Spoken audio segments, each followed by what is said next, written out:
Hello दोस्तों, जय हिंद। उम्मीद है आप सब लोग मस्त होंगे और अपनी पढ़ाई में व्यस्त होंगे। आप सभी को आज रेलवे ग्रुप डी में स्पेशल क्वेश्चन बताया जाएगा और आप सभी लोग इस समय रेलवे ग्रुप डी के लिए बहुत ही मेहनत कर रहे हैं और जिनका भी एग्जाम है उनके लिए ऑल द बेस्ट, और जिनका एग्जाम अभी होने वाला है उनके लिए भी ऑल द बेस्ट, और वो लगातार मेहनत करते रहें। उनके लिए एक हम बात कह दे रहे हैं कि सुबह शुरू होने से पहले मैं शुरू हो जाता हूँ। सुबह शुरू होने से पहले मैं शुरू हो जाता हूँ, उठा करके कलम और पन्नों में खो जाता हूँ। कब दोपहर होती है और कब शाम होती है मुझे कुछ होश नहीं होता। जब कलम बेहोश होती है तो मैं सो जाता हूँ। और आज के समय में, इस समय में रेलवे ग्रुप डी वाले जितने भी स्टूडेंट हैं शायद उनका यही हाल है। तो आइए चलते हैं दोस्तों क्वेश्चन पर और समझते हैं कि पहला क्वेश्चन क्या है, ताकि आपका एग्जाम बेहतर हो पाए। आइए क्वेश्चन की प्रैक्टिस करते हैं। तो पहला क्वेश्चन आइए जरा देखते हैं क्या है। जरा पहला क्वेश्चन देखिए। हाँ, जरा पहला क्वेश्चन देखिए। एक ग्राफ वाला क्वेश्चन है। क्या कर रहा है कि लाखों में बिक्री दे रखा है और 4 क्षेत्र हैं, क्षेत्र 1, 2, 3 और 4, और लाखों की बिक्री उसके बगल में दे रखा है 3, 5, 8 और 12। ठीक ना। तो कह रहा है, क्वेश्चन सुनेगा, कह रहा है कि ऐसे क्वेश्चन आप क्या करते हैं ना, कभी कभी जल्दबाजी में छोड़ देते हैं। ठीक ना। मैथ वाले स्टूडेंट तो सॉल्व कर लेते हैं, लेकिन जो विदाउट मैथ यानी जो आगे यानी हाई स्कूल के बाद से जो मैथ पढ़ना छोड़ देते हैं, यानी कॉमर्स बैकग्राउंड वाले, बायो वाले, तो वो लोग भी बहुत से रेलवे ग्रुप डी का फॉर्म भर रहे हैं, वो लोग छोड़ देते हैं। नहीं, छोड़ना नहीं है, छोड़ना ही तो नहीं है, लेकर के रहना है नौकरियों। और इस सवाल का तो आंसर हो। चलिए आइए। तो कह रहा है क्षेत्र 3 की तुलना में क्षेत्र 4 में है क्या। इसका मतलब हुआ कि जिससे तुलना किया जाएगा, एक बात नोट करके लिखिएगा, जिससे भी तुलना किया जाएगा वो हमेशा नीचे रहता। तो आइए जरा देखते हैं कि क्षेत्र 3 में कितना है। तो अगर आप बात करें तो क्षेत्र 3 में है, जरा देखिए 8, और अगर यहीं पर बात करें क्षेत्र 4 में कितने हैं, तो क्षेत्र 4 में है 12। तुलना हो रही है क्षेत्र 3 से और ये है 4 क्षेत्र, तुलना हो रही है क्षेत्र 3 से। अब अभी बताएं कि जिससे तुलना होगा वो होगा नीचे। इन दोनों का ले लीजिए अंतर और गुणे कर दीजिए 100, यही परसेंटेज हो जाएगा। 4 दूना 8 और ये 50%। इसका मतलब है कि क्षेत्र 3 की तुलना में क्षेत्र 4 अधिक तो है ही, 8 से 12 तो अधिक है ही। कितना अधिक है, तो 50%। कितना अधिक है, 50%। ये हो गया आपका आंसर। बताइए, छोड़ने वाला सवाल था? बिल्कुल भी नहीं छोड़ने वाला था। ठीक है ना। चलिए अब अगले क्वेश्चन की बात कर लेते हैं। हाँ, अगला क्वेश्चन भी देखिए, कह रहा है निम्नलिखित तालिका में कंपनी की 4 वर्षों की बिक्री लाखों में वर्णित किया गया है, यानी लाखों में दिया गया। अच्छी बात है। कह रहा वर्ष 1 में 35 लाख, वर्ष 2 में 80, वर्ष 3 में 90 और वर्ष 4 में 100। तो क्या क्वेश्चन पूछ रहा है, कह रहा है वर्ष 2 से वर्ष 4 की बिक्री में कितना प्रतिशत का अंतर है। वर्ष 2 में जरा बताइए कितना है। तो वर्ष 2 में कहेंगे आप 80 लाख रुपया है। वर्ष 4 में कितना है, तो आप कहेंगे वर्ष 4 में 100 लाख रुपया है। अब बताए, कह रहा वर्ष 2 से वर्ष 4 में, वर्ष 2 से, देखिए एक तो बात पहले बताएं कि इससे तुलना किया जाएगा वो नीचे रहेगा। आज जहां पर एक शब्द से है, से शब्द क्या, से, वो नीचे रहेगा। तो क्या करा, वर्ष 2 से, यानी ये नीचे रहेगा। और इन दोनों का अंतर ले लीजिए, तो अंतर है 20 गुणे 100 कर दीजिए, ये आपका परसेंटेज हो जाएगा। ये 4 और ये 25। इसका मतलब है कितना, 25%। ये इससे कम है। तो क्या कर रहा है कि कितना अंतर है, तो 25% का इसमें अंतर है। आपका ऑप्शन नंबर दूसरा। कोई दिक्कत नहीं। चलिए, तो ये आप 2 बातें समझ गए कि एक जिससे तुलना किया जाता वो नीचे रहता, और जहां एक शब्द लगाया रहता से, वो नीचे रहता। ठीक ना। तो ये आपका एक प्रश्न हो गया। हाँ, अब अगला क्वेश्चन देखते हैं। अगला क्वेश्चन आपका क्या है। हाँ, क्वेश्चन कर रहा है एक कियोस्क में चिप्स के विभिन्न ब्रांड हैं। चिप्स के विभिन्न ब्रांड, अच्छी बात है।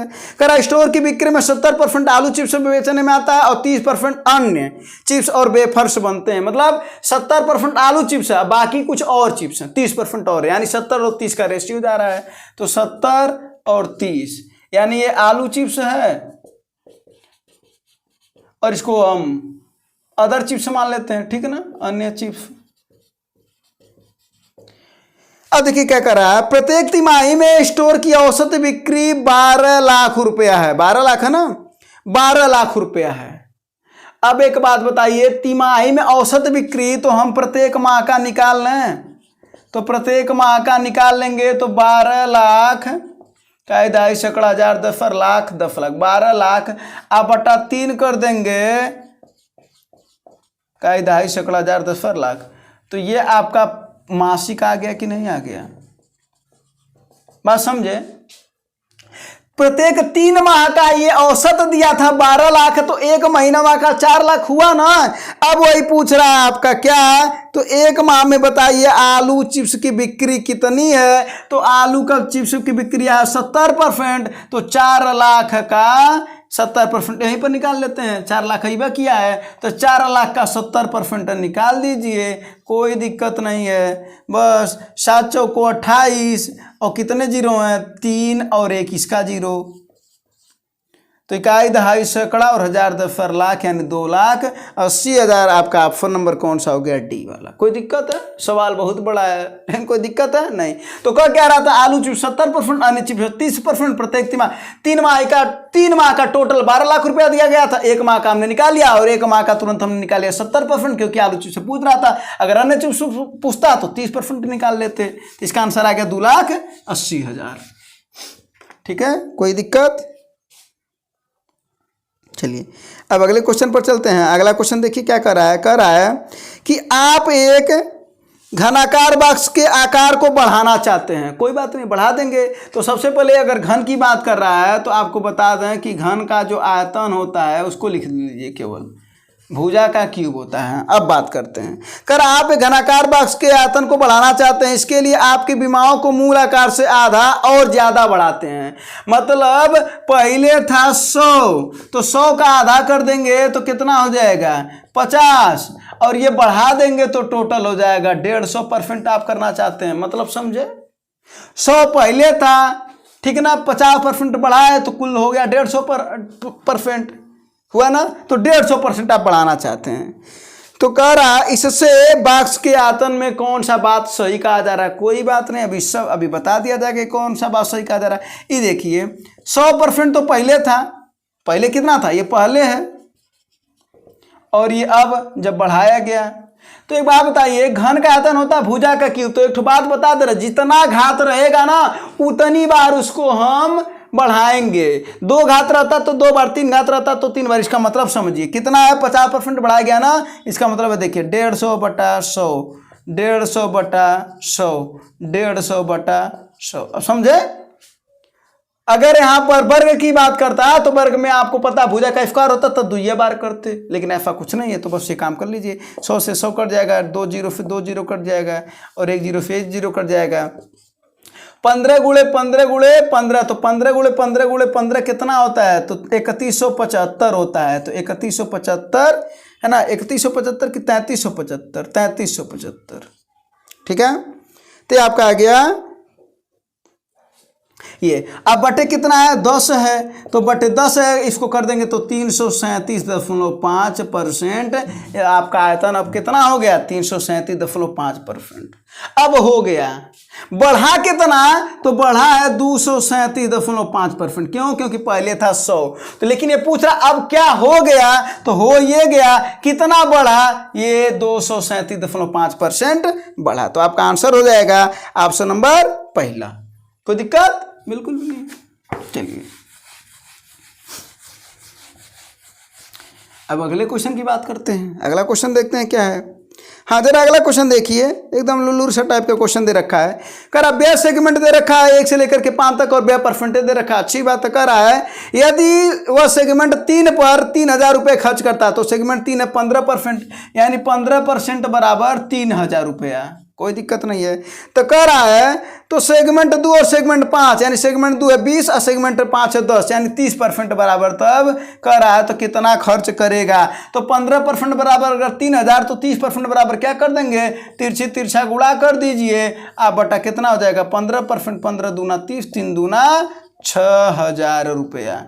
यानी सेगमेंट 2 और 5 का कितना हो जाएगा खर्च, 6,000 रुपया। कोई दिक्कत वाली बात बिल्कुल भी नहीं। ठीक है, तो ये भी हो गया आपका। अब अगला क्वेश्चन देखते हैं। अगला क्वेश्चन बहुत अच्छा क्वेश्चन है, लाजवाब क्वेश्चन है। एक अमीर आदमी है, कैसा आदमी है, अमीर है। कह रहा है उसने अपनी जायदाद जमीन के रूप में जो की है अपने 5 बेटों के बीच में बंटवारा करता है, लेकिन बाद में उसने अपने छोटे बेटे का हिस्सा वापस ले लिया और सभी लोगों में बांट दिया। सभी लोगों में बांट दिया और कह रहा है सबसे बड़े बेटे के पास 93.5 मीटर स्क्वायर जमीन होगी। तो जरा बताइए अमीर आदमी के पास वास्तव में कितनी जमीन थी। एक बात बताइए, सबसे पहले मान लेते हैं कि अमीर आदमी के पास 100% जमीन थी। कितनी? 100%। तो इसने 5 बेटों को दिया, तो इसका मतलब है कि 20 20 20 20 दिया। बोलिए कोई दिक्कत है? दिया ना, 20 20 20 दिया। अब उसके बाद से बात, ये पहला काम किया। दूसरा काम उसने क्या किया यहाँ पर कि ये जो छोटा बेटा है, ये मान लेते हैं सबसे बड़ा बेटा है, क्रम है ये, तो सबसे छोटा बेटा ये है, तो इसका हिस्सा उसने क्या किया, इन सभी लोगों में बांट दिया। तो इसका मतलब है कि 20 को हम कितने, तो 4 लोगों में बांटेगा, जब 5वां का नहीं रहेगा तो 4 में बांटेगा, तो क्या कर देंगे, बटे 4 कर देंगे, अर्थात आया 5%। तो 5% इन लोगों को दे देंगे तो कितने हो जाएंगे, ये भी 25, ये भी 25, ये भी 25 और ये भी 25 हो गया ना। तो बड़े बेटे के पास यानी सब बेटे के पास 25% हो गया, तो बड़े बेटे का जमीन दे रखा है, तो बड़े बेटे का ही जमीन वहाँ देखेंगे कितना दे रखा है, 93.5, अर्थात 25% बराबर 93.5। तो पूछ रहा है कुल जमीन या कितना होगा, तो 100%। तो 100 को हम एक तरीके से और इसको ज्ञात कर सकते हैं, चाहे तो इसका तिरछा गुणा करके ज्ञात कर सकते हैं, नहीं तो एक और तरीका है। कैसे? देखिए 100 को लिख सकते हैं 4 गुणे 25, बोलिए लिख सकते हैं कि नहीं। तो 4 गुणे 25% का नंबर है 93.5, तो यहाँ पर लिख दीजिए 93.5 बस। अब इसका गुणा कर लीजिए, तो 4 5 20 के 0, 2 आया 4 7 28, 2 30 के 0, 3 आया 4 3 12, 3 15, 4 9 36, 1 37, 375.00 यानी 375 वर्ग मीटर उसके पास जमीन थी। अमीर आदमी के पास कितना, 375 वर्ग मीटर। ठीक है, तो बस सवाल में क्या था, सवाल में क्या है, कुछ नहीं। ठीक है, बस इसकी भाषा को पकड़ करके और आंसर करना। और वहां पर जानते क्या होता है, रेलवे में आप जाएंगे ना तो कंप्यूटर की स्क्रीन पर जो साइजवा है, जो आप यहाँ पर देखते हैं ना 16 का, वहां पर फॉन्ट साइजवा बढ़ा देता है। और जब बढ़ा देता है तो हम लोगों के तो दिमाग में जन्म जाता बैठा है एक बात क्या, कि देखने में अगर सवाल बड़ा लग रहा है तो सवाल बड़ा होता है, कठिन होता है ना। लेकिन ऐसा कुछ नहीं, सवाल जो छोटा लगता है वो कहा जाता है ना, देखन में छोटन लगे घाव करे गंभीर, ऊ वाला खतरनाक होता है। ठीक है ना, क्योंकि अगर उसकी बात नहीं समझ में आ रही तो नहीं आ सकती। इसमें तो कुछ अगर नहीं समझ आ रहा तो अगले के हिसाब से कुछ तो पकड़ करके आ सकता आंसर। तो एक ध्यान दीजिए, वहां पर ऐसे ही काम करते हैं लोग। ठीक है ना, रेलवे वाले फॉन्ट साइज बढ़ा देते हैं। हाँ, अगली बात करा जाए। अगला है करा एक 216 है, कार्ड ए और बी के बीच में 5:4 के अनुपात में बांटा जाता है, यानी 216 कार्ड है टोटल। तो पहला काम किया जाता है 5:4 के अनुपात में ए और बी को किया जाता है। तो एक ऐसा निकाल लिया जाए, यहाँ पर एक ऐसा हो जाएगा 5 बटा कुल यानी 9 गुणे 216 कितना हो जाएगा भैया, 9 दूना 18 और 9 चौको 36 यानी 24 और 24 25 120, यानी ए को कितना कार्ड मिला, 120।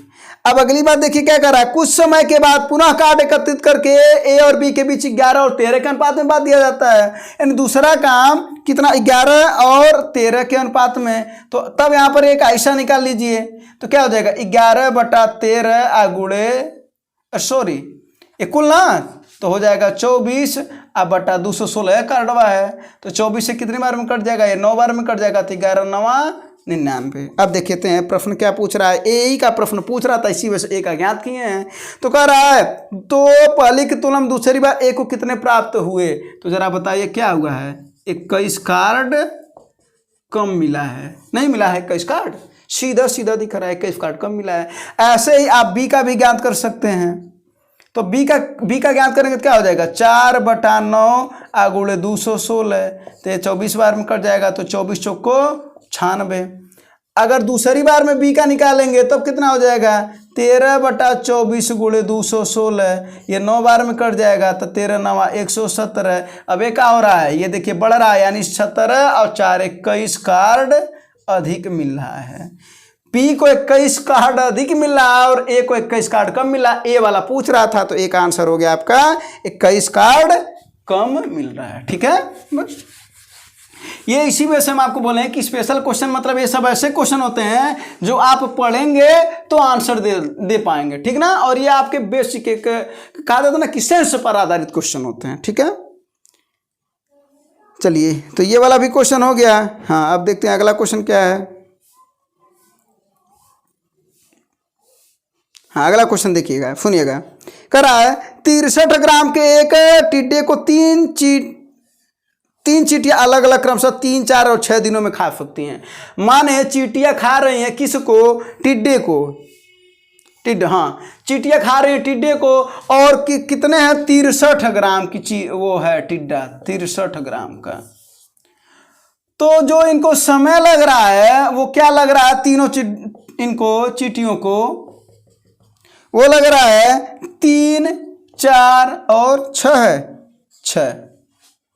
3, 4 और 6 दिन में लग रहा है। एक बात बताते हैं, देखिए ये समय लग रहा है तो इनकी आपको ज्ञात करनी पड़ेगी क्षमता या भाग आप कह सकते हैं। तो अगर इनका क्षमता या भाग ज्ञात करेंगे तो ये हो जाएगा 1/3, 1/4 और 1/6। तो इनका एलसीएम बता दीजिए कितना होगा? तो 6, 4 और 3 का एलसीएम हो जाएगा 12, तो गुणे 12 कर दीजिए, क्योंकि इसको हमें ऊपर ले जाना होता है। तो बस ये देखिए अब कितना आ गया। तो 3 चौक को 12, 4 आ गया अनुपाते 4, 3 12, 3 आ गया अनुपाते 6, यानी 2 आ गया। यानी ये हो गया 4x, ये हो गया 3x और ये हो गया 2x। और अगर बात कर रहे हैं तो 4x + 3x + 2x ही बराबर है कहीं न कहीं 63 ग्राम के, क्योंकि यही लोग मिलकर के खा रहे हैं। तो 4 3 7 2 9x बराबर 63, तो x बराबर 7। बोलिए कोई दिक्कत नहीं। अब देखते हैं तो पूछ क्या रहा है। पूछ रहा है पूरा इसे खत्म करने तक उनका हिस्सा बताओ। तो x बराबर 7 आ गया। तो जरा बताइए हिस्सा कितना हो गया? 5 चौको 28, 7 3 21 और 7 दूना 14, यही इनका हिस्सा है। 28 21 14। ऑप्शन नंबर कौन सा भैया? पहला। कोई दिक्कत नहीं। तो यहाँ पर एक ही बात आपको समझना था, ये समय लग रहा है और वो क्षमता के हिसाब से, देखिए काम क्षमता के हिसाब से किया जाता है। तो खा भी जो रहे हैं ना वो क्षमता के हिसाब से खाएंगे, तो उनको हम उल्टा कर देंगे, यानी उनका भाग ज्ञात कर लेंगे तो उल्टा हो जाएगा, और उसी को अनुपात ज्ञात करके इन लोगों में बांट देंगे, और वही हो जाएगा चींटियों का खाना, कितना भाग उनको मिलेगा, ठीक ना। 63 ग्राम के टिड्डे में। अगले क्वेश्चन की बात करते हैं। अगला क्वेश्चन देखिए, अच्छा क्वेश्चन है। हाँ, ये क्वेश्चन जानते क्या करते हैं ये लोग? ये देखिए रेलवे वाले क्वेश्चन करते हैं ना, नाम उसी में रख देंगे, ठीक ना। मोनू, टोनू, सोनू, या ऐसे ही नाम देते हैं वो लोग। जमाली, बवाली, कुछ न कुछ वैसे ही नाम देंगे ना, जहाँ पर आप कन्फ्यूजन ज़्यादा होता है। तो आइए कोई दिक्कत नहीं है, कन्फ्यूजन को देख लेते हैं। तो एक है मलिका और एक क्या है? रानी। कह रहा मलिका और रानी के पास 227 रुपया। कोई बात नहीं, तो यानी मलिका प्लस रानी बराबर 227 रुपया, कोई दिक्कत नहीं है। फिर अगला कह रहा रानी और तमाली के पास 273। देखिए दिया ना ऐसा ही नाम, तमाली ऐसा ही देगा, तमाली बवाली कुछ ना कुछ ऐसे दे देते हैं सब ना, कि आप थोड़ा सा तो कन्फ्यूजन रहिए, और कुछ नहीं करता। बाकी सवाल तो बहुत ईजी है। अब तमाली और मलिका, तमाली और मलिका के पास कितना रुपया है भैया? ये है 280 रुपया। तो कभी भी अगर ऐसा सवाल दे, दो लोगों का दे रहा हो, ठीक ना, तो सबसे और किसी का ज्ञात करना हो, यानी मलिका का चाहे रानी का चाहे तमाली का, किसी का भी ज्ञात करना हो, तो आपके पास बेहतरीन ट्रिक है। क्या? दोनों लोगों को जोड़ दीजिए। तो जब देखिए मलिका 2 बार है, रानी 2 बार है, तमाली 2 बार है, यानी ये हो जाएगा 2 गुणे कितना? मलिका प्लस रानी प्लस तमाली, हो जाएगा कि नहीं? इन लोगों को भी जोड़ दिए तो 7 3 10 के 0 और 2 7 9 और 8 9 8 17 और 1 18, एक आया और 6 1 780, 2 से काट दीजिए तो कितना हो जाएगा? ये 2 3 6 और 2 9 18 390। अब देखिए जिसका ज्ञात करना होगा, जिसका भी ज्ञात करना होगा, पहले देख लेते प्रश्न में किसका ज्ञात करना है। कह रहा है मलिका के पास कितनी राशि है। तो देखिए मलिका, रानी और तमाली के पास 390 रुपया। जिसका ज्ञात करना होगा उसको छोड़ करके बाकी को गायब कर दीजिए। यानी मलिका का किसका, फिर से 1 मिनट, हाँ मलिका का ज्ञात करना तो रानी और तमाली को गायब कर दे। तो रानी तमाली कहाँ से गायब होंगी? रानी और तमाली के पास 273, यानी लिख देंगे मलिका प्लस 273 बराबर 390। ये पहली बात। अगर आपको मल्लिका की जगह पर अगर रानी का ज्ञात करना रहता तब क्या करते, तो देखिए मल्लिका और तमाली को गायब कर दिए, तो मल्लिका और तमाली यहाँ से गायब होंगी तो हो जाता 280 आप प्लस रानी बराबर 390। ठीक है, अगर वहीं पर मल्लिका रानी हो गई, अगर तमाली का ज्ञात करना होता तब हम क्या ज्ञात करते, तो तमाली को रहने देंगे, बाकी को गायब कर देंगे, यानी मल्लिका और रानी, तो मल्लिका रानी पहले वाले गायब होंगी तो 227, यानी 227 आप प्लस तमाली बराबर 390।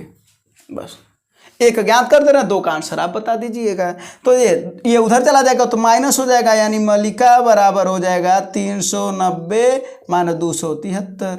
तो ये देखिए 10 में से 3 जा 7, 8 में से 7 जा 1, 3 में से 2 जा 1, यानी 117। मल्लिका के पास 117 है, रानी के पास आप बता दीजिएगा, तमाली के भी पास आप बता दीजिएगा, उधर करके माइनस कर दीजिएगा, आंसर आपका आ जाएगा। बात समझ में आया कि नहीं है? ये वाला फॉलो आप एकदम लगा लेंगे कि नहीं लगा लेंगे?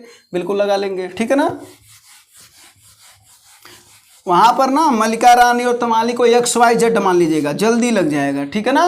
और तुरंत आप जोड़ दीजिएगा, ऐसे सवाल तुरंत दिमाग में रखा है कि सबको जोड़ना है और जिसका ज्ञात करना है उसको छोड़ करके बाकी दोनों को कुल में से घटा देना है 2 से भाग देने के बाद। बस आपका कॉन्सेप्ट एक बार अगर क्लियर होगा ना तो आप जल्दी से लगा सकते हैं।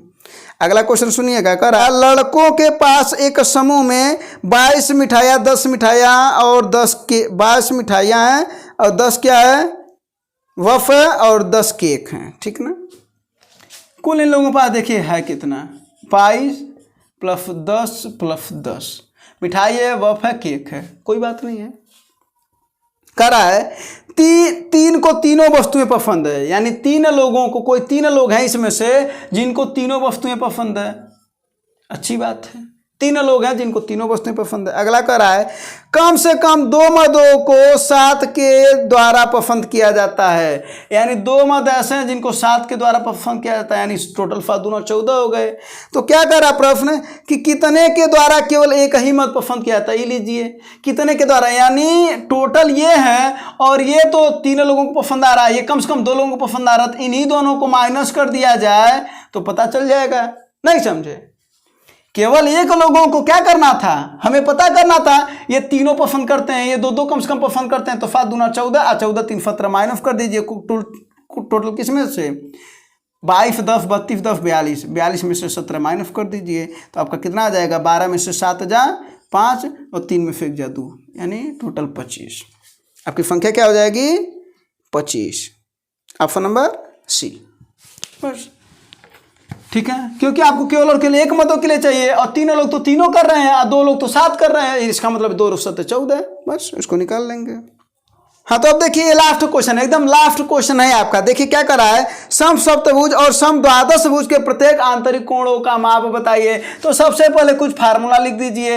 अगर बात करें आंतरिक कोण का योग क्या होता है, आंतरिक कोण का योग किसी बहुभुज के लिए, सब बहुभुज की बात हम करेंगे, ठीक ना। तो बहुभुज के लिए आंतरिक कोण का अगर योग की बात करेंगे तो फार्मूला आपका बनता है n-2 इंटू 180, ठीक है ना। ये आंतरिक कोण का टोटल योग यानी बहुभुज के आंतरिक कोण का योग होता है n-2 इंटू 180। अगर यहीं पर बात कर रहे हैं कि प्रत्येक आंतरिक कोण बताइए कितना है, प्रत्येक आंतरिक कोण कितना है, तो वो है भैया n-2 इंटू 180 अब बटा n कर देंगे। अगर वही कहे कि बाह्य कोण का योग, बाह्य कोण समझना ना बहुभुज में, तो बाह्य कोण का अगर योग की बात करेगा तो बाह्य कोण का योग होता है 360 डिग्री। और अगर प्रत्येक की बात करेगा तो आपको पता चल गया कि प्रत्येक कोण की बात करेगा तो क्या हो जाएगा 360 बटा n हो जाएगा। कोई दिक्कत वाली बात बिल्कुल भी नहीं है। अगर यहीं पर ये देखिए कितने फार्मूले आपको मिल गए, टोटल 4। अगर अगले फार्मूले की बात करें तो आपको विकर्णों की संख्या अक्सर करके पूछता है, अगर फार्मूला नहीं पता तो आप ज्ञात भी नहीं कर पाएंगे। तो विकर्णों की संख्या का फार्मूला होता है n इंटू n-3/2। ये होता है विकर्णों की संख्या बहुभुज में, सब बहुभुज की बात हो रही है। अब हम आपको सवाल बता देते हैं। अब देखिए क्या कर रहा था कि सम सप्तभुज यानी सभी भुजाएं बराबर है, तो सम सप्तभुज यानी एक बार दिया है n का मान 7, तो इसके क्या करा प्रत्येक आंतरिक कोण, तो प्रत्येक आंतरिक कोण निकाल लेते हैं, यानी फार्मूला यही वाला लगेगा तो लगा दीजिए। तो क्या हो जाएगा, सप्तभुज की अगर बात करेगा तो सप्तभुज वाले में लगा दीजिए, आपका क्या आएगा n-2, इसका मतलब है 7 - 2 इंटू 180 बटा 7। ये ना आएगा। और इसी को आप लिख सकते हैं 5 गुणे 180/7। बस अगर वहां पर n बराबर क्या करा द्वादश, यानी इसका मतलब है n बराबर 12 है, तो द्वादश जो भुजा होगी उसका मान कितना होगा, n का मान 12 है। तब यहाँ पर रखिए n का मान 12, तो क्या हो जाएगा 12 - 2 गुणे 180/12, क्योंकि n का वैल्यू 12 हो गया द्वादश भुज में, ठीक ना। तो ये कितना हो जाएगा 10 गुणे 180/7। अब इसी का कह रहा अनुपात बताओ, तो अनुपात ज्ञात कर नहीं लेंगे, तो 5 गुणे 180/7 और उसके बटे कितना हो जाएगा, सॉरी यहाँ पर 12 है ना, तो 10 गुणे 180/12। 180 से 180 कट जाएगा, बगल का बगल में गुणा होगा, नीचे का ऊपर गुणा होता है, तो आपका क्या आ जाएगा 5 गुणे 12/7 गुणे 10, तो 5 दूना 10 और 2 छक्के 12, अनुपात आ गया आपका 6/7, अर्थात 6:7 का अनुपात आ गया सप्तभुज और द्वादश भुज में। यानी आपका आंसर कितना आया 6:7, ऑप्शन नंबर 4, ठीक है ना। अगर यहीं पर विकर्णों की संख्या पूछ दिया होता है सप्तभुज में, तो क्या करते हैं यहाँ पर 7 रख देते, तो 7 गुणे 7 में 3 जा 4 बटा 2, 2 दूना 4, 7 दूना 14। विकर्णों की संख्या कितनी हो जाती है 14 सप्तभुज में, जब n का मान कितना रहे 7 रहे। और जब वही 12 भुजा वाले में पूछता तो n का मान रख देते 12, तो 12 में से 3 जाके तना हो जाएगा, तो 9 हो जाएगा बटा 2, 2 छक्के 12, 9 छक्के 54 विकर्णों की संख्या होती। तो ये भी पूछा जाता है। तो ये चारों फार्मूला नोट कर लीजिएगा और आपको बाकी आपको समझ में आ गया कि कैसे लगाना है। तो यही सब कुछ सवाल थे जो आपकी रेलवे की परीक्षाओं के लिए, ग्रुप डी की परीक्षाओं के लिए जो इस समय चल रहा है, बहुत ही इंपॉर्टेंट है और कुछ ये विशेष टाइप के प्रश्न थे। उम्मीद है आपको समझ में आया होगा। अगर समझ में आया होगा तो अपने दोस्तों के पास शेयर कर दीजिएगा। धन्यवाद। जय हिंद।